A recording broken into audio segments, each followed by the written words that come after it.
What's up, guys? Chris and Crickett here with Drift HQ. Lukas brought us in his E36. Has a nice LS swap in it. We're going to be changing the ECU and fixing a few other little details with the car as we go through it. Right now it's running a little bit rough. He has an ECU in there that nobody really knows how to tune, so we're going to be switching it to the Holley Dominator setup. And we're also going to be going through his chassis harness, and he's going to be redoing his exhaust and any other things that we find in there along the way. We're going to try and make the car just a little bit better. We're going to get it up to our standards. We're going to make things pretty, work well, be serviceable, all the things that we care about. Serviceability. And he's going to melt metal together. Yeah, we'll melt metal, cut metal, bring the metal stretcher with us.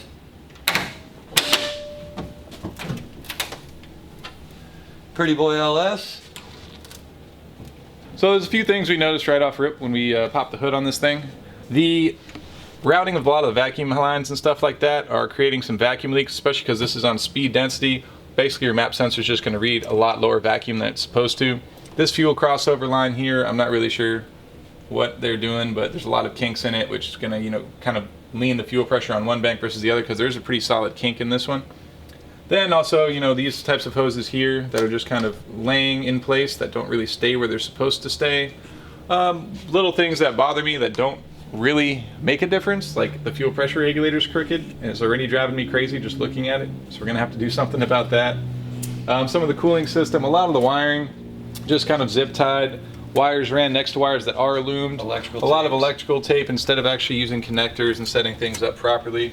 So we're just gonna go through it all and find the best way to route everything. So the first thing we're gonna do is just tear this whole engine harness off of here and pull the old ECU out, and then figure out how it's all integrated into the chassis harness. Because usually we use the auto rod controls, the ARC 8000s, but this car is actually running a painless wiring chassis harness. So we're gonna have to adapt a few things from how we normally do it, try to retain as much of what they did before as possible, because obviously they're gonna be the ones working on the car, not us, after it leaves here. You wanna know what I see wrong with this car? There is a Heineken bottle as an overflow, and it should most definitely be a Corona bottle. It should be a Corona. If it's gonna be glass in your engine bay, it might as well be Corona. At least it's clear glass, you won't see it. Yeah, as much. But it is a beautiful car. I do, I like it. It's a beautiful layout, it's a nice engine. He has a lot of good parts on it already. He has all the Sicky swap components, Sicky headers, Sicky swap mounts, the Sicky steering column to help clear the headers themselves. Just a few little things that we're gonna touch up to make it work well. And we actually built this car initially, like the shell. We built the shell. We did the tube chassis front end and the roll cage in it and some other stuff about 5 years ago now, 6 years ago now. So we got it back. It's funny how they all come back to us. I like it sometimes. I'm gonna do some exhaust, fancy exhaust stuff to it, because the exhaust right now is... It's the Home Depot. Should we show you? Would you like to see it? Let's see, let's show them. Okay, yep. So some other things, as this is going up, I see we need to make new brackets for this, you know, because it just has self-tappers. That self-tapper died. Yeah, that self-tapper definitely died. So we're gonna do new brackets off of this. I'll end up welding it to the front dash bar for it, just so it's a lot more sturdy, because this is not, you know. Most beautiful headers. Nice, beautiful 1 3/4 headers from Sicky to whatever it is that this is. I'm pretty sure they Pep Boys pimped this thing out. Yeah, that guy. I've seen that at Pep Boys. You get that section. This is normal. That's definitely from Pep Boys. And That's from Pep Boys. that one definitely is, look, it's a little... And there's also only one exhaust hanger on this entire thing, which kind of creates a weird, like, flexy, pivoty situation going on inside here, which isn't really ideal when you're, you know. What about the drive shaft? There was something wrong with this too, right? You were talking about? Oh yeah, this drive shaft is living on a prayer. If you look on the back side here, there's actually 4 bolts that hold this thing in, and these, what is left of it, oh look, this one's loose too. He is pretty much holding on to just one bolt at this point. As you can see, this whole flange here kind of shifts. And shakes. It's not supposed to do that. And also, it was rubbing on something. It was rubbing on something. Maybe it was the old exhaust or something, but No, Oh no, it no, it was when he probably blew out this this diff mount. Yeah, Yeah, lift probably. it up right there. Yeah. Good old E36 pounds. So look at that. That's grade 8.8. Definitely, I would recommend changing that out. To a 12. Yeah. 12, and at least like drill put this a nut out on the and put a backside. nut. Yes, sir. I'm glad you agree, Chris. Yeah. We did that other E36 sedan with the 2J, and I put like a 1/2 inch grade 12 lag bolt through that thing. And Yeah. I don't think it'll ever break. Probably break the diff casing before that bolt Yes, lets sir. Car has a lot of nice parts though. Yeah. A lot of nice parts in it. Got the SLR angle kit to it, Sicky headers. I'm not just saying anything about the exhaust, but Yeah. No, I mean, it has a nice dual caliper kit. It has all the 6-speed differential bushings. Subframe bushings have been done. It has some nice sway bars, Turner Motorsport sway bars, but the rear is actually disconnected right now, which You is a probably, good call. We're probably just going to remove this so it doesn't go clanking around back here. you probably did it to try it out. Another weird thing about this car, this fuel cell, while not being FD legal, it does work. Savio ran one for a while. I'm not sure if he's intending to compete, but it's a bladderless fuel cell. Now, this is typically designed for drag cars, and this is the sump for it, where basically all your fuel is picked up from this point. Typically, you point this towards the rear of the car. So when you're accelerating forward, the fuel is forced to the back of the tank. But he has his pickup on the front, which I'm pretty sure I know why he did it. Probably because he doesn't want his pump set up and everything like that sitting back here and being exposed. But it's just a doesn't make little any sense. When you're bit running low on backwards. gas and you goose it, you're gonna get air in your fuel lines. No, when he lets off, that's when it's gonna do all great. The gas. He's gonna get all the gas. But when he's lets off. accelerating, it's probably going to bog and sputter a bit. So we're going to talk to him, see what he wants to do. Maybe we can talk him into putting a real fuel cell in this with some kind of internal surge tank. If not, maybe at least running a surge tank off of this so that when this cell is, pulling air during acceleration, or if he even has a 1/2 a tank, it might still suck air. Then at least the surge tank will stay primed. So we're going to talk to him, see how far he wants to go with it. But start by tearing out that engine harness and looking into the chassis harness, because I don't know what all this stuff does over here. And maybe put This is for your base. These are for your 212s. speakers. Yeah, JL audio, W zeros with 18 gauge wire. Yeah, it's gonna bump. Be sweet. Time lapse. Time lapse.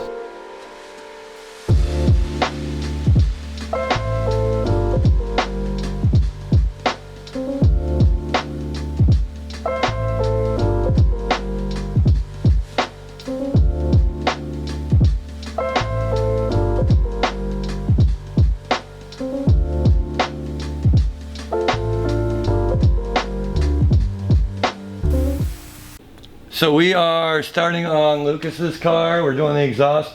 We cut out his old exhaust for obvious reasons. And we're gonna go with a 3-inch stainless with a Y pipe, come all the way back, and we're gonna do a nice little turn down with some pie cuts right What do here. you mean, bro? There's also... Okay. So you're making this whole thing right now, no flex pipe?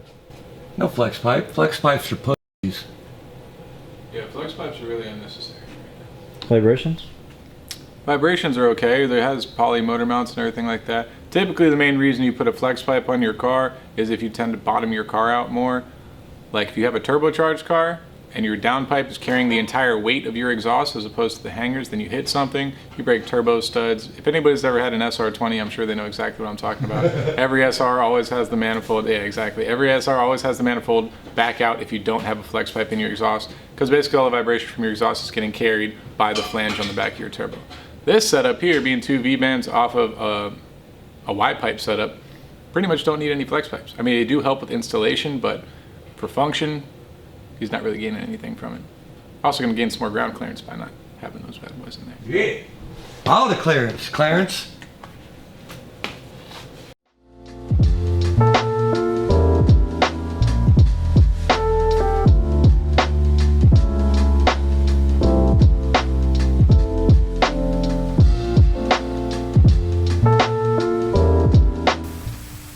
So what are we doing today? We are going to keep tackling this wiring harness. We can start finally running our leads towards the rear of the car. He wants to do a little bit extra turn signals and stuff like that. So Oh, they're gonna street this? apparently, not that you need turn signals in a BMW anyways. Yeah, like they work to begin people with. And use everybody them. thinks you're an asshole because you drive one, and they figure your blinkers work, you just don't use them. So why not just not have any? Right. So there's a bunch of unused wires that were already ran to the rear of the car, which I'm not really happy with the overall layout of this wiring harness, but at least we have everything front to back already routed. So that saves me a little bit of effort. So we're going to see how much of this we can actually salvage and how much we're just going to do from scratch. And we had to replace the old taillights because of... Yeah, the circuit boards inside these taillights, basically the power and ground distributes from this one single ground wire here, and then it's just a signal to activate, you know, the power for the turn signal or reverse light or whatever it is you're trying to do with this thing. But this one, we're trying for to some reason, there's only ground on this side. There's not ground anywhere else. So there's something wrong with the circuit board, with some kind of corrosion, with something in here.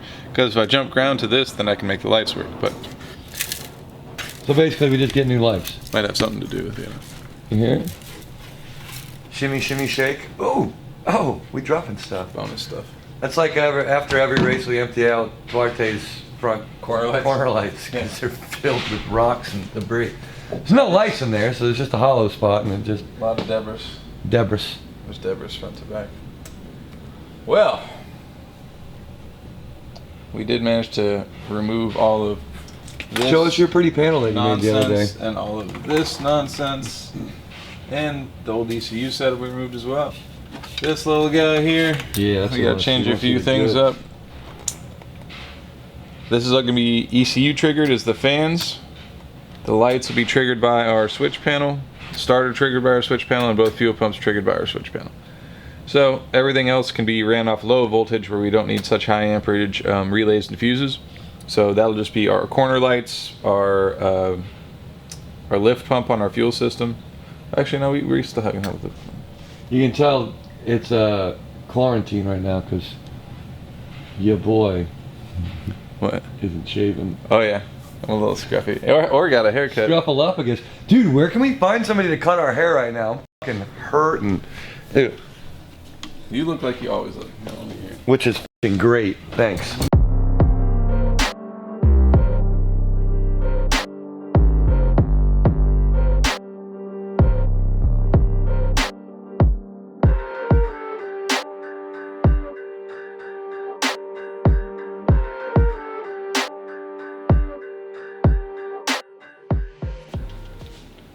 So yesterday we did a how-to Tuesday. Today's Wednesday. We're doing Wire Wednesday. Looks like it. So Chris is doing the wiring on this. Yeah, we got most of our main portion of the harness here all finished up. Ran nice and tidy down up to here where we're gonna, I just roughly mounted that for now so I can get all my wire leads to the right area. Crickett's gonna end up tying that in with some nice brackets and stuff. And that flows all the way back over this way and into the truck. Let me come around this so you can see through this window. Nice and tight. Yeah. Nice Goes along the wheel well. And then back here, we have all of our leads ran, but these taillights are no good. So this is going to be our taillight, brake light, and both turn signals. So we just got to loop those in over this way. And then these are our two leads for our fuel pump. And then this is our main power wire that's going to go to our battery.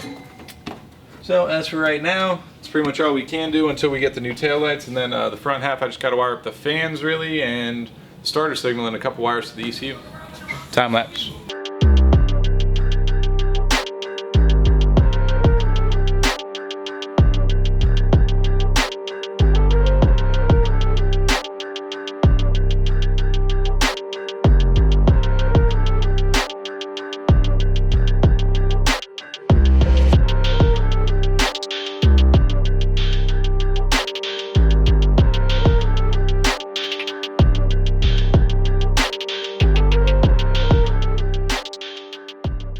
Alright, so we just finished installing the Holley Terminator X into Lukas's E36 with an LS3. So I just want to run through the basic setup parameters because these cars have really good self-idle and self-learning features on there as well. So you just go right in here to your touchscreen, wizards, select your multi-port fuel injection, GMLS, 8 cylinders. We pick our firing order, which is standard for all the LS's. Then engine displacement. This is an LS3, so it's a 6.2 liter. Target idle speed we'll probably put around 800 or 900 because it is a kind of aggressive cam. It's like a medium range cam. So let's just call it 850 just for, for startup purposes. Then our camshaft specs, we're going to go right in our mid-range because we are at about a 245, I believe. Then it's a Gen 4 LS, which is the 58 tooth crank wheel. 43 psi of fuel pressure because that's what we already have our pressure regulator set to. And then our injectors, we don't have any OEM injectors, so we're just going to go with other. And closest ones they have on here right now are the FIC 525s. We have 42 pound injectors in here, but we can't identify the exact number, so the tuner's going to have to dial that in a little bit more. No power adders, we're just all motor naturally aspirated. Now you have a few different options for map sensors. You can use the stock or the Holley map sensors on the engine, but for this setup, there's an internal map sensor on the ECU, so you can just connect a vacuum line to it. So we're using our internal 1-bar map sensor. Then here, it's going to write the program for you. Then it's finished. So it's going to ask you to turn the ignition off, just like your car or your home computer. You're going to turn it off. Turn it back on. Here are relays, click. Everything's back on. And then from that point, we can turn on our fuel pumps.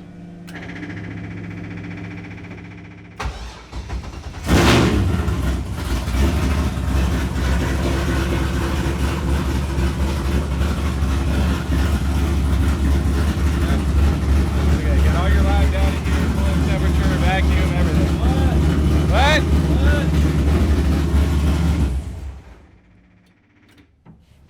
There you go. That's basically all you need to get your car started. Then obviously take it to a real tuner because their self-idling and self-tuning features are really good for you to be able to drive around, make sure nothing's leaking, make sure the car doesn't overheat. But if you go around ripping on it, you can cause some engine damage. So definitely still take it to a real tuner.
Alright guys, so this is my E36 that I dropped off at Drift HQ with a ton of issues.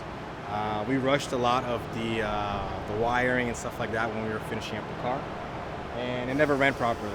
So I dropped it off with the guys at Drift HQ. We just dynoed it. It made a ton more power. The car is super healthy and I'm super happy. So if you guys need anything, hit them up, parts, services, whatever it is. Go to Drift HQ.